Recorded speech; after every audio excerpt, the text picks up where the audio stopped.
Hello, नमस्कार, good evening.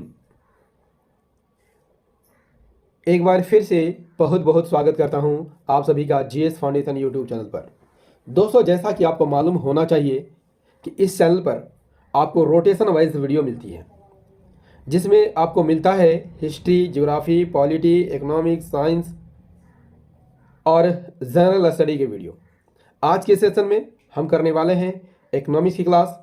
इसमें हम लोग करने वाले हैं अति महत्वपूर्ण 25 प्रश्नों को। इसके साथ आपको मिलेगा फुल एक्सप्लेनेशन, और ये एक्सप्लेनेशन भी आपकी परीक्षा की दृष्टि से काफ़ी इंपॉर्टेंट रहने वाला है दोस्तों। तो फटाफट से इस सेशन को दोस्तों के साथ शेयर कर दीजिए, और यदि आप भी इस चैनल पर नए हैं तो चैनल को सब्सक्राइब कर लीजिए, बेल आइकन को प्रेस कर लीजिए। ठीक है, चलिए शुरुआत करते हैं यहाँ पर सेशन की। सेशन का पहला सवाल आपकी स्क्रीन पर, सार्वजनिक वितरण प्रणाली के अनाज पर मूल्य वृद्धि का उद्देश्य है। किसानों को आकर्षित करना, अनाज के उपयोग को नियंत्रित करने के लिए इस योजना में निहित सब्सिडी का भार कम करना, इस योजना से लाभ कमाना। सार्वजनिक वितरण प्रणाली के अनाज पर मूल्य वृद्धि का उद्देश्य क्या है? Option number C is the correct answer. इस योजना में जो सब्सिडी मिलती है उसके भार को कम करना, इस सार्वजनिक वितरण प्रणाली के अनाज पर मूल्य वृद्धि का उद्देश्य है। सार्वजनिक वितरण प्रणाली के माध्यम से आप सभी जानते होंगे दोस्तों, सरकार क्या करती है? गरीबों को उचित मूल्य पर खाद्यान्न उपलब्ध कराती है। यदि सार्वजनिक वितरण प्रणाली के माध्यम से मिलने वाले अनाजों के मूल्य में वृद्धि होती है तो सरकार पर सब्सिडी का भार क्या हो जाएगा? कम हो जाएगा। सार्वजनिक वितरण प्रणाली की शुरुआत किस वर्ष की गई थी? 1940 में की गई थी, लेकिन इसका विस्तार सबसे ज्यादा 1970-80 के दशक में हुआ था। चलिए अगले सवाल का आंसर कीजिए। राष्ट्रीय वृक्षारोपण मिशन का उद्देश्य क्या नहीं है? रोपण क्षेत्रों का समग्र विकास करना, किसानों की आय में वृद्धि करना, सचेतर प्रबंधन करना, मानव संसाधन का विकास करना। राष्ट्रीय वृक्षारोपण मिशन का उद्देश्य क्या नहीं है? ऑप्शन नंबर डी यहाँ पर सही आंसर हो जाएगा, मानव संसाधन का विकास करना उद्देश्य नहीं है। राष्ट्रीय बागवानी मिशन की बात कर लेते हैं तो इसकी शुरुआत कब होती है? 2005-06 में एक केंद्रीय योजना है। इसका उद्देश्य क्या है? बागवानी क्षेत्र की वृद्धि करना, कृषक जैविकता के निर्माण को बढ़ावा देना, उत्पादों के बारे में विपणन के माध्यम से सचेतर प्रबंधन की व्यवस्था करना, बागवानी उत्पादन किसानों की आय एवं पोषण सुरक्षा में वृद्धि करना। चलिए अगले सवाल का आंसर कर लीजिए। क्वेश्चन नंबर 3 कहता है दोस्तों, आंसर कीजिएगा जरा, किस पंचवर्षीय योजना में कृषि क्षेत्र में ऋणात्मक वृद्धि दर्शाई गई है? सही आंसर हो जाएगा तीसरी पंचवर्षीय योजना में। ऋणात्मक वृद्धि किस पंचवर्षीय योजना में दर्शाई गई थी? तीसरी पंचवर्षीय योजना में दर्शाई गई थी। तीसरी पंचवर्षीय योजना की बात कर लेते हैं तो ये 61 से 66 तक चलती है, और इसके बाद 3 एक वर्षीय योजना लागू होती है 1966 से 1969 के बीच। इसमें कृषि उत्पादन की वृद्धि दर माइनस में चली गई थी। क्या कारण था? इसका कारण था दोस्तों कि उस समय युद्ध का समय था। उसी समय भारत चीन युद्ध हुआ 1962 में, भारत पाकिस्तान हुआ, पाकिस्तान युद्ध हुआ 1965 में, और उसी समय सूखे की स्थिति काफ़ी भयावह थी। ठीक है, अगले सवाल पर बढ़ते हैं।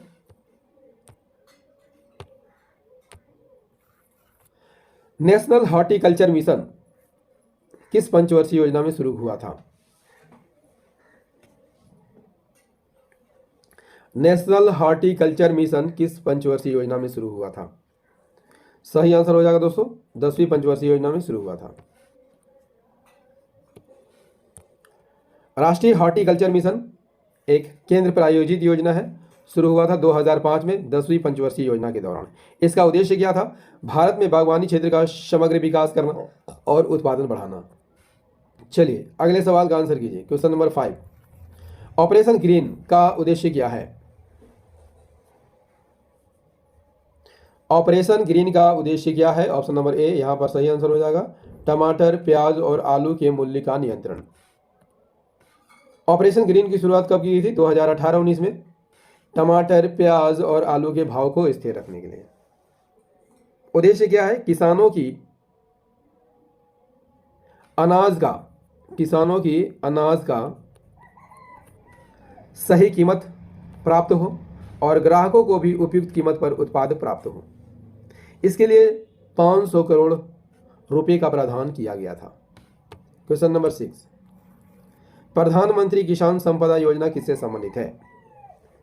इसका सही आंसर हो जाएगा ऑप्शन ए, कृषि क्षेत्र से संबंधित है। प्रधानमंत्री किसान संपदा योजना का प्रारंभ की गई थी 2016 में। 6000 करोड़ की लागत से इसकी शुरुआत की गई थी। यह किस उद्योग मंत्रालय के अंतर्गत काम करता है? खाद्य एवं उद्योग मंत्रालय के द्वारा। उद्देश्य क्या है? कृषि उपज की बर्बादी में कमी लाना एवं प्रसंस्कृत कृषि फसल के उत्पादन में वृद्धि के माध्यम से किसानों की आय में वृद्धि करना। इस योजना में कृषि संकुलों के निर्माण का भी प्रावधान किया गया था। आंसर कीजिए क्वेश्चन नंबर 7 का। राष्ट्रीय किसान आयोग का गठन कब हुआ था? काफी इंपॉर्टेंट सवाल है दोस्तों।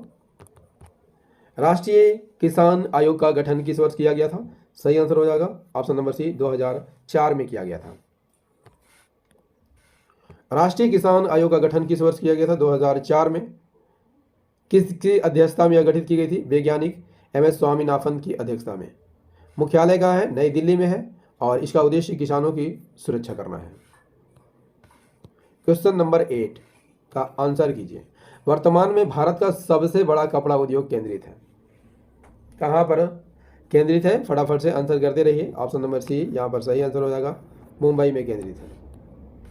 भारत का सबसे बड़ा वस्त्र उद्योग केंद्र मुंबई में है और यहाँ पर कपड़ा मिलों की संख्या सबसे अधिक है। यहाँ से यूरोपीय देशों, एशियाई, पश्चिमी देशों और अफ्रीकी देशों में बड़े पैमाने पर कपड़े का निर्यात किया जाता है। क्वेश्चन नंबर 9, स्वतंत्र भारत की प्रथम औद्योगिक नीति की घोषणा कब की गई थी? स्वतंत्र भारत की प्रथम औद्योगिक नीति की घोषणा कब की गई थी? सही आंसर हो जाएगा option number B is the correct answer, 1948 में। प्रथम औद्योगिक नीति की घोषणा 6 अप्रैल 1948 को की गई थी। किसके द्वारा की गई थी? तत्कालीन उद्योग मंत्री डॉक्टर श्यामा प्रसाद मुखर्जी के द्वारा। 10 का आंसर कीजिए। भारतीय हीरा संस्थान कहाँ स्थित है? भारतीय हीरा संस्थान कहाँ स्थित है? ऑप्शन नंबर सी, सूरत में स्थित है। सूरत कहाँ पर है? गुजरात में है। भारतीय हीरा संस्थान की स्थापना कब हुई थी? 1978 में। भारतीय रत्नों की गुणवत्ता, डिजाइन और वैश्विक प्रतिस्पर्धा बढ़ाने के लिए।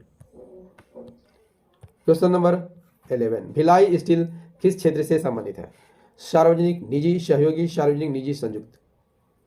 भिलाई स्टील प्लांट सार्वजनिक क्षेत्र से संबंधित है। भिलाई स्टील प्लांट कहां पर मिलेगा आपको? छत्तीसगढ़ में। इसकी स्थापना कब हुई थी? 1955 में, पूर्व सोवियत संघ के सहयोग से। और यह सार्वजनिक क्षेत्र का पहला स्टील प्लांट है। किसके अंतर्गत यह कार्य करता है? सेल के अंतर्गत। क्वेश्चन नंबर 12, राष्ट्रीय निवेश कोष के संबंध में निम्नलिखित में से कौन सा दावा सत्य है? ऑप्शन नंबर सी यहां पर सही आंसर हो जाएगा दोस्तों। इसमें सार्वजनिक तौर पर जो कंपनियों का विलय होता है, उससे जो आय प्राप्त होती है, उस राशि को इसमें रखा जाता है। राष्ट्रीय निवेश कोष की स्थापना कब हुई थी? 2005 में, निवेश और लोक निगरानी प्रबंधन विभाग के रूप में। राष्ट्रीय निवेश कोष में सार्वजनिक कंपनियों की जो विलय होते हैं, उससे जो आय मिलती है, उसको रखा जाता है। इस कोष के अंतर्गत 85% शिक्षा पर, स्वास्थ्य एवं सामाजिक विकास जैसे क्षेत्रों पर प्रयोग किया जाता है और 25% राशि का प्रयोग सार्वजनिक क्षेत्र की इकाइयों में निवेश किया जाता है। क्वेश्चन नंबर 13, भारत में प्रमाणन प्राधिकरण की संख्या कितनी है? आंसर होगा ऑप्शन नंबर सी, 10 है। भारत में प्रमाणन कंपनियों की संख्या 10 है। SAIL, ONGC, IOC, NTPC, CIL, BHEL यानी भेल, गेल, बीपीसीएल, एचपीसीएल, पीजीसीआईएल। और याद रखिएगा दोस्तों, वर्तमान में भारत में 14 नवरत्न और 74 लघु रत्न कंपनियां हैं। क्वेश्चन नंबर 14, भारत में पंचवर्षीय योजना का आर्किटेक्ट किसे कहा जाता है?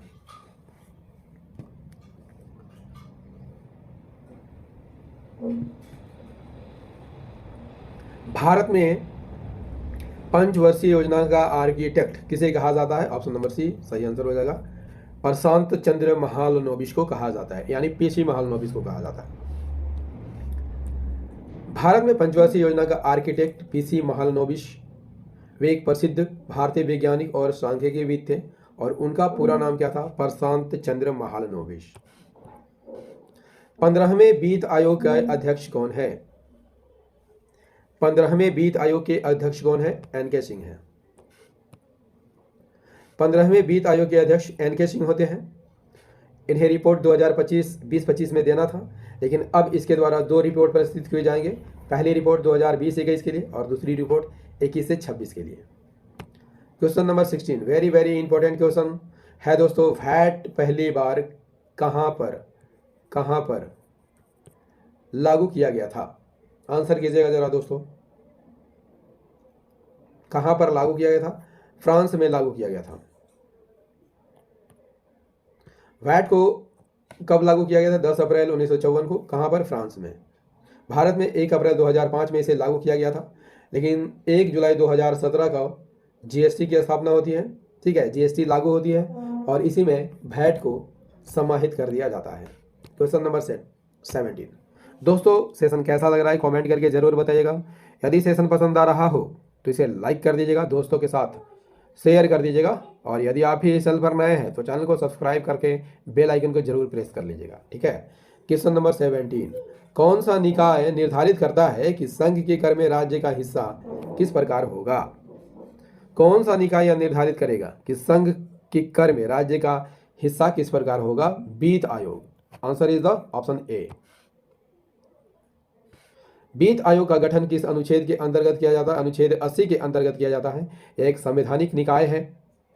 कार्य क्या है? केंद्र और राज्यों के बीच करों का विभाजन इसका मुख्य कार्य है, और यह इसका गठन प्रत्येक 5 वर्ष पर राष्ट्रपति के द्वारा किया जाता है। दोस्तों यदि आपसे पूछ लिया जाए कि पहले वित्त आयोग की स्थापना कब हुई थी? 1951 में हुई थी, और अध्यक्ष कौन थे? के.सी. नियोगी थे। कौन थे? के.सी. नियोगी।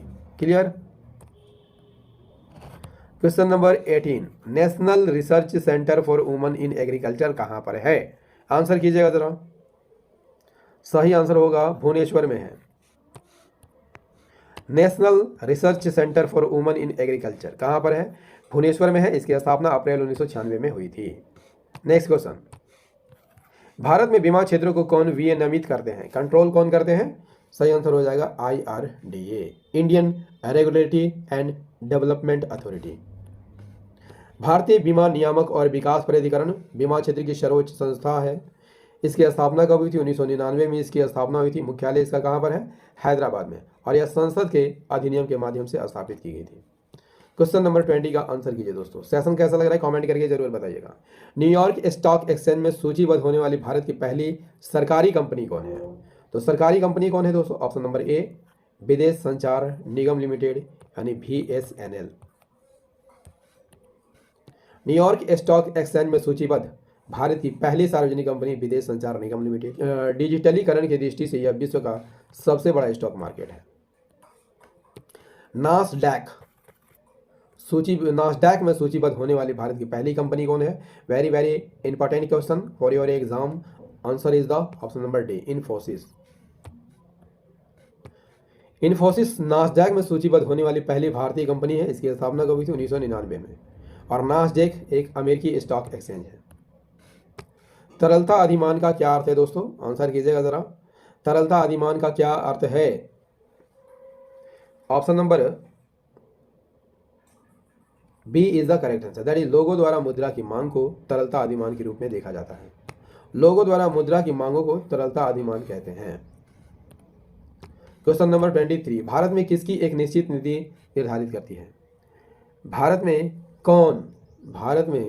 कौन एक निश्चित नीति निर्धारित करती है? सही आंसर हो जाएगा option number C is the correct answer, वित्त मंत्रालय। सरकार के राजस्व संग्रह, आय और सार्वजनिक व्यय की नीतियों को प्राधिकरण नीति कहा जाता है, और भारत में विभिन्न नीतियों को केंद्र सरकार के वित्त मंत्रालय द्वारा तैयार किया जाता है। नेक्स्ट क्वेश्चन 24 का आंसर कीजिए दोस्तों। निम्नलिखित में से कौन सा प्रस्ताव संघीय बजट से संबंधित है? सही आंसर हो जाएगा कटौती प्रस्ताव। कटौती प्रस्ताव संघीय बजट से संबंधित है। दोस्तों कटौती प्रस्ताव क्या होता है इसे समझते हैं। यदि कोई सदस्य चाहता है कि बजट में किसी प्रकार के विभाग के लिए, किसी भी विभाग के लिए आवंटित राशि जो होती है उसमें कटौती हो जाए तो वह सदस्य नोटिस देकर इस संबंध में प्रस्ताव पेश करता है और इसी प्रस्ताव को कटौती प्रस्ताव या कट मोशन कहा जाता है। क्वेश्चन नंबर 25, भारत में घाटे की विधि व्यवस्था किस उद्देश्य से प्रयोग की जाती है? सही आंसर हो जाएगा आर्थिक विकास को प्रोत्साहित करने के लिए। भारत जैसे देश में घाटे की विधि व्यवस्था अपनाई जाती है। इसका मुख्य उद्देश्य क्या है? आर्थिक विकास को प्रोत्साहन देना। और घाटे की विधि व्यवस्था के द्वारा भारत सरकार सार्वजनिक व्यय को बढ़ावा देती है और इससे आर्थिक गतिविधियों को प्रोत्साहन मिलता है। दोस्तों, इकोनॉमिक्स का ये सेशन आपको कैसा लगा कमेंट करके ज़रूर बताइएगा। यदि सेशन पसंद आया हो तो इसे लाइक कर दीजिएगा, दोस्तों के साथ शेयर कर दीजिएगा और यदि आप भी इस चैनल पर नए हैं तो चैनल को सब्सक्राइब कर लीजिएगा, बेल आइकन को जरूर प्रेस कर लीजिएगा। तो दोस्तों, मिलते हैं अगले सेशन में। जय हिंद, धन्यवाद।